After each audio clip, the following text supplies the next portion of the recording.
മകരസംക്രമദീപം കാണാൻ മനസ്സുകളെ ഉണരൂ. ഇന്ന് മകരവിളക്ക്. ശബരിമലയുടെ മടിത്തട്ടിൽ തെളിയുന്ന ആ ദിവ്യപ്രകാശം വെറുമൊരു വിളക്ക് മാത്രമല്ല, ഓരോ മനുഷ്യൻ്റെയും ഉള്ളിൽ തെളിയേണ്ട ആത്മവെളിച്ചത്തിൻ്റെ ഓർമ്മപ്പെടുത്തലാണ്.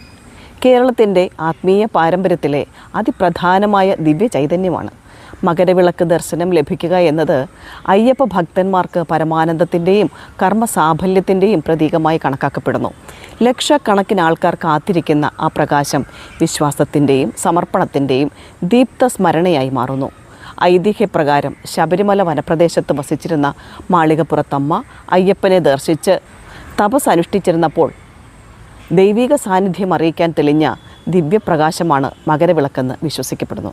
മറ്റൊരു വിശ്വാസം അയ്യപ്പൻ മഹർഷിയായ ശബരൻ്റെ ആശ്രമത്തിൽ പ്രത്യക്ഷപ്പെട്ടതിൻ്റെ ഓർമ്മയായി ആ പ്രകാശം ഇന്നും തെളിയുന്നു എന്നാണ്. കഠിന വ്രതവും ക്ഷമയും ശുദ്ധ മനസ്സും കൊണ്ടാണ് ആ വിളക്ക് കാണാൻ കഴിയുന്നത് എന്ന വിശ്വാസം ജീവിതത്തിലും വിജയത്തിലെത്താൻ ഇതേ ഗുണങ്ങൾ ആവശ്യമാണെന്ന സത്യം നമ്മെ പഠിപ്പിക്കുന്നു. ദൈവിക സാന്നിധ്യം എല്ലായ്പ്പോഴും കാഴ്ചയിൽ ഉണ്ടാകണമെന്നില്ല, പക്ഷേ വിശ്വാസം ഉറച്ചാൽ അന്ധകാരത്തിനിടയിലും വെളിച്ചം തെളിയും. മാളികപ്പുറത്തമ്മയുടെ തപസ്സും ശബരൻ്റെ ആത്മസമർപ്പണവും നമ്മെ ഓർമ്മിപ്പിക്കുന്നത് സഹനത്തോടെയും സമർപ്പണത്തോടെയും മുന്നോട്ട് പോകുന്നവരുടെ ജീവിതത്തിൽ ഒരു നാൾ വെളിച്ചം തെളിയുമെന്ന് തന്നെയാണ്. ഏവർക്കും ഹൃദയം നിറഞ്ഞ പ്രാർത്ഥനയോടെ മകരവിളക്ക് ആശംസകൾ.